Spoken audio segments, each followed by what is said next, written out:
Panginoon ka po pala, hindi nga po pala niya pa pinturutan na mapagod yung katawang ng pauwi kasi anak ka niya eh. Kaya sabi ko na talagang napakabuti ng Panginoon yung mga bagay, yung mga kulang, talagang alam na. At yun po ang pinagpapasalamat ko sa Panginoon. Siyempre hindi lang po yun sa mga iba yung sa mga pagpapala, di ba po? At oras naman na tayo ay magpasalamat sa ating Diyos na Boy sa lahat ng bagay na ginawa ng Panginoon sa mga nakalipas na araw. At bago po ang lahat, ang himala mga pagpapala mula sa ating Panginoon Diyos na buhay ay sumating pong lahat. Amen. Bago tayo pasalamat sa ating Panginoon, palapakan muna natin Diyos na buhay. Amen. Sapagkat ang Diyos po ay mabuti, naging tapat kailanman. Ang kanyang pagmamahal ay hindi kukupas sa kabilang ating mga pagkukulang. Ang Diyos po ay natin tapat. Amen. Oras pa naman ang papasalamat sa ating Diyos na buhay, sa lahat ng bagay. Ano man ang ginawa ng Diyos sa bawat isa sa atin, dapat po natin yan na ihayag sa ating mga magkakapatid sa Panginoon bilang kalakasan, amen, na nagmula sa ating Panginoon Diyos na buhay. Dapat natin pasalamatan at ang bagay na ginawa ng Diyos sa ating mga buhay. Amen. Inanyaan ko ang lahat na magkipagbukas po sa akin sa aklat ng mga awit. Amen. Sa aklat ng mga awit 100 verse 4. Ang sabi po niya, pumasok sa kanyang templo na ang puso ay nagdiriwang. Amen. Totoo po ba sa bawat isa sa atin na nung pumasok tayo dito sa bahay Panaban, ang puso po natin nagdiriwang? Amen. Bakit? Nasa Diyos lamang po ang lahat ng bagay. Amen. At ang sabi, umawit, nagpupuri sa loob ng dakong banal. Amen. Katatapos lamang po natin na magpuri sa Diyos, pamikitan po natin pag-awit, pagsayaw. Amen. Sa dakong banal. Kaya po ang templo po ng Diyos, ating pinagdaosan ng pagsamba sa Panginoon, dapat po lahat po ay banal. Amen. At ang Diyos po na ating pinaglilingkuran, sinasabay banal po. At ang sabi po, purihin ang ngalan niya at siya'y pasalamatan. Amen. Tapos na tayo, umawit, sumayaw. Kaya pag susunod po natin gawin, tayo naman po ay magpasalamat sa Diyos. Step by step po ang sinabi po ng Bible.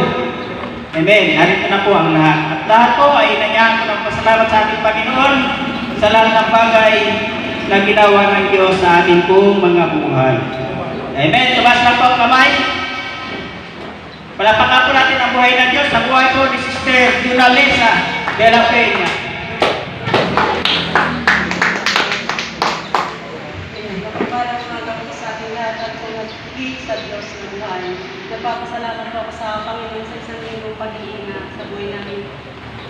Aming mag-asawa, sa buhay namin mga anak at dito sa paligtasan at sa mga sakit karamdaman tunay na pumigil na ito ng Diyos.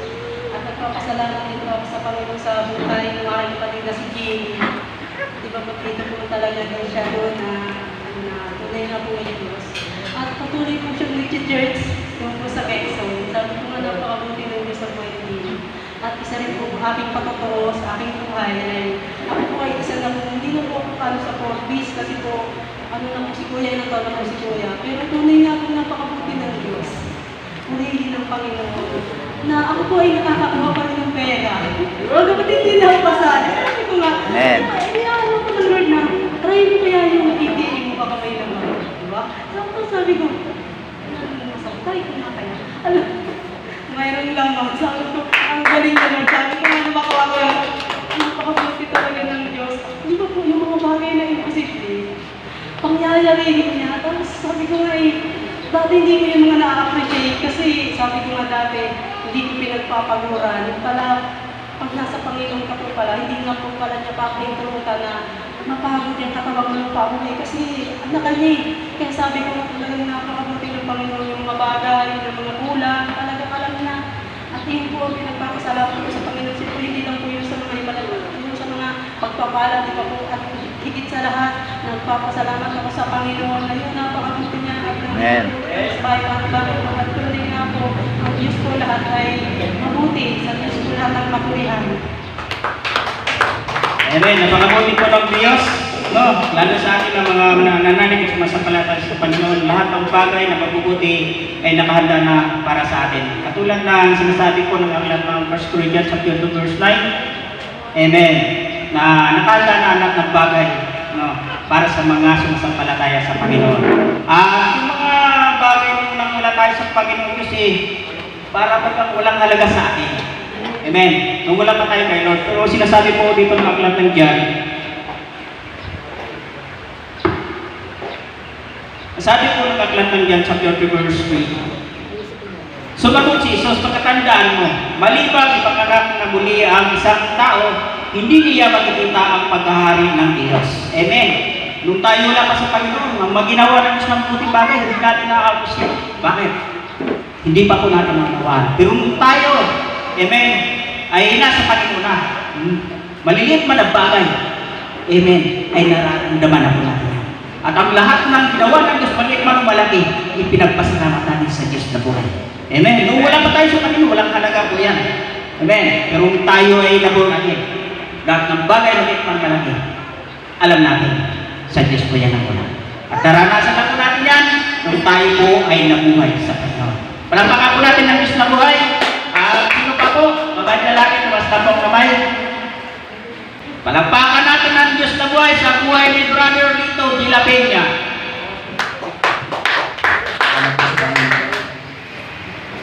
Bago po ang lahat, ako po ay bumabati ng isang mapagpalang umaga po sa ating lahat.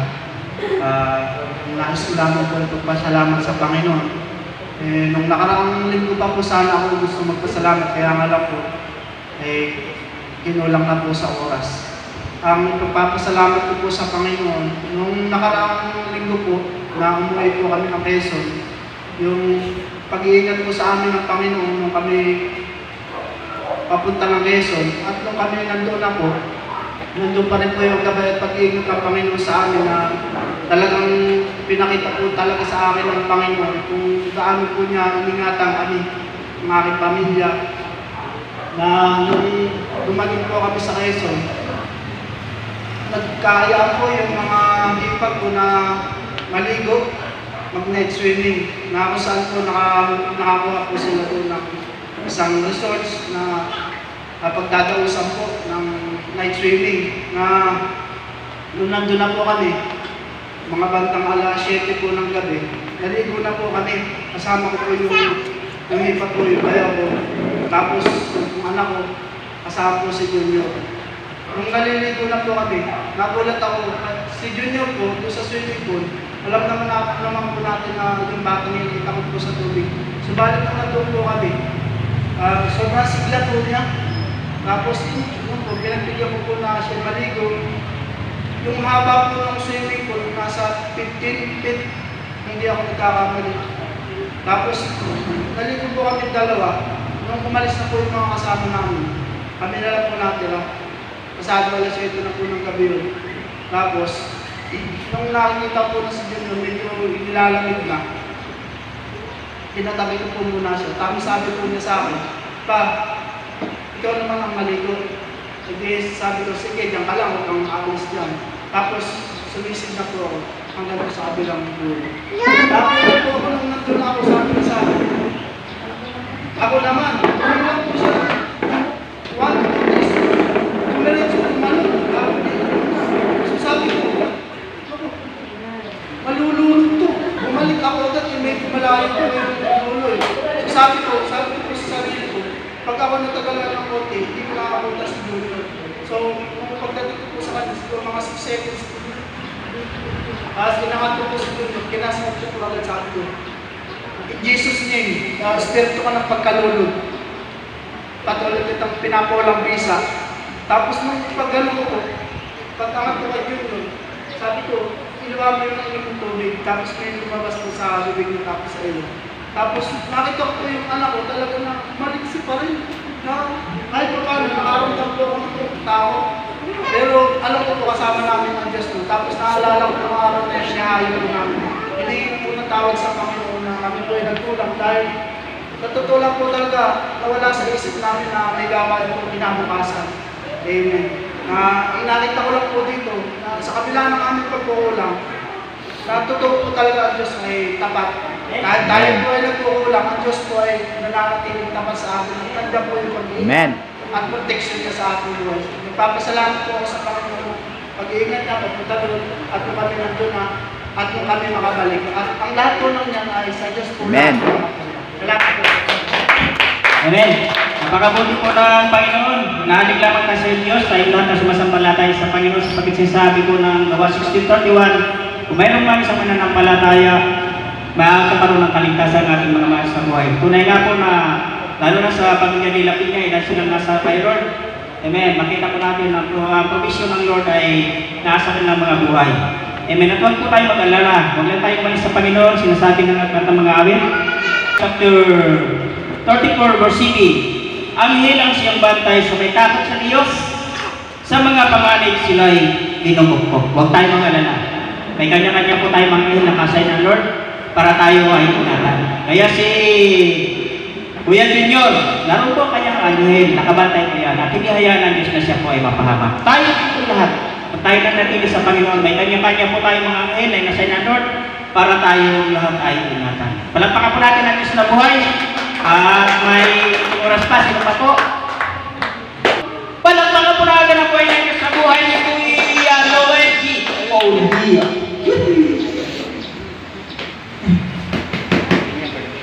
So yun po, nagpapasalamat po ako sa Diyos na buhay sa dagdag na taon na sa aking buhay. So yun. So pinagpapasalamat ko po sa Lord na sa loob ng isang taon, maraming mga pagsubok, maraming naranasan. Pero mas naranasan ko pa rin po yung Lord sa buhay ko. Kasi sa gitna po ng mga pagsubok po na yun, napagtagumpayan ko po dahil po kay Jesus. So yun sa mga school, sa bahay, mga problema sa bahay, pati yung mga himala na naranasan ko, pinagpapasalamat ko po sa Diyos ng Christ. So, maraming salamat. Amen. Napakabuti ng Panginoon. May kanya-kanyang tunay ng Diyos kung bakit tayo po ay kanyang tinawag at iningatan. Simula ng tayo ay sinapupunan po ng kanya natin mga magulang. Amen. Bakit? May purpose po ang Diyos para po sa atin. Dahil ang Diyos ay may plano sa atin para tayo ay gamitin sa kanyang mga gawain. Kaya sinasabi po ng lahat ng mga awit 22 verse 9, "Nung ako ay inuwali ka mo Diyos ang patnubay, magmula sa pagkabata, ako'y inyong iningatan." Amen. Ang Diyos pa nag-iingat po sa atin, simula pa nung tayo pinaglihin ng Diyos. Bakit? May purpose po ang Diyos sa bagay sa atin. Dahil ang nais ng Diyos tayo po ang lahat ay magamit sa kanyang mga gawain. Amen. Kaya po sa iningatan at nakarating sa kanyang edad, bakit po? Ang Diyos po ang nag-iingat po sa kanya. Palakpakan po natin ang Diyos na buhay. Meron pa po tayo 5 minutes. Sino pa po? Palakpakan po natin ang buhay ng Diyos sa buhay ni Kuya Junel. Ilang kaya? Nagpapasalamat ko rin ako guys. Nagpapasalamat ko rin yung na sa isang namang pagkakataon na binigay sa akin ng Panginoon. At isa namang taon na punong-puno ng mga pagpapala ng Diyos. Kaya patuloy ako nagpapasalamat sa Diyos sa 19 years old na pagpapala ng Diyos ang pagkakayo. At yun lang ang pasalamat. Amen. Nauna na. Ano po? Nauna na. Nabasa na po natin. Sabi ko na gagawin ng mga arit po. Nang tayo ay pinag-iig pa lamang ng Diyos, iningatan na tayo ng Panginoon. Sapagkat ang Diyos ay may plano sa mga sa atin na tayo gamitin sa kanyang ministry. Sabi ng Isaiah 43 verse 21. Amen. Tayo ang bayan namin lang ng Diyos, sapagkat ang nais ng Diyos, siya po ay lagi natin papurihan. Amen. Kaya yan, nandiyan na si Kuya Jimil para ang Diyos po ay mabigyan niya lagi ng karangalan. Amen. Salamat sa Panginoon. Wala na po. May 3 minutes lang, parang kulang na po yun. Amen. Ang iba po na magpasalamat ay unahan po tayo sa pasalamat at ako po nalaman at magpapasalamat po sa ating Diyos na buhay. Napakabuti po ng Panginoon. Amen. Naraos na po ang ating magiging manugang pala po yun dahil hindi pa po sila kasal. Magiging manugang siya po ay nanganak na successful naman po. Amen. Malusog naman po yung baby. Ang pinakapangkaraniwang na timbang ng bata ay kung yung pagkakamali nasa 2.7 lang. Pero yung aking apo ng inuwal, 3.2 yata, hindi ako nagkamali. Napakalaki po ng bata, malusog. Amen. Babae po siya. Tatlo na pong aking ako po ay pabata. Amen. Nararamdaman ang lumalakas. Hallelujah. Amen. Napakabuti po ng Panginoon at kayo baka o mamaya sa kalooban ng Diyos. Pagka nalakan na po yung mga papel para po sila may release na makauwi, amen, sila po ay makaarating sa araw na ito. Amen. At ang pinapasa natin sa Diyos na buhay. Amen. Ako po, sa 2015, ako po ay wala ng trabaho, binubuhay na lamang ako ng Diyos sa pamagitan po ng aking mga anak. At ito po ang pinakabaganda na pinano ng Diyos para sa akin. Sabi ng aking anak pa, yung mga nagtatrabaho, sabi nga, parang nahihirapan ka na. Amen. Kasi maga ko na gising, nag-aasikaso, magluluto. Lahat na lang na kailangan ng aking anak sa pagkatrabaho, inaasikaso ko po yun. Alas 12, nung wala pa kami trabaho dito, alas 12 hanggang hapon. Amen. Marami akong ginagawa. Amen. Akala na bakit ko na ginagawa sa Panginoon. Amen. Pero napakabuti ko ng Diyos. Diyos po ay nagtatalaga. At sabi ng mga bata, pa ito lang gawin natin. Para hindi ka lang gising ng maaga, hindi ka maobliga. Bibigyan ka na lang namin ng tubig, linggo-linggo. Amen. Bahala ka na sa sarili mo, sa kakainin mo, bahala na rin kami sa aming kakainin. Amen. Diba napakagaan? Amen. Sabi ko talaga ng Diyos ko ay mabuti. Kaya po, linggo-linggo, tuwing sabi nila, ako po ay binibigyan nila ng tubig. Ako na po nagbabadget ng para sa akin. At sila na po nagbabadget para sa kanilang sarili. Pero kayo pa bilang ama, pagdating ng hapon, ako po kung mayroong pagtay, nagluluto pa ako para pagdating nila sila po ay mayroon pong makain. At ang lahat ng bagay na yan na ginawa ng Diyos sa akin po ay nababuti, sa Diyos po ang lahat ng papuri. Amen. Amen. Palapakan po natin ang Diyos na buhay. Palapakan natin muli ang Diyos. Sa buhay po ni Ate Arlene, siya po magpapayag ng mga pangako po ng Panginoon.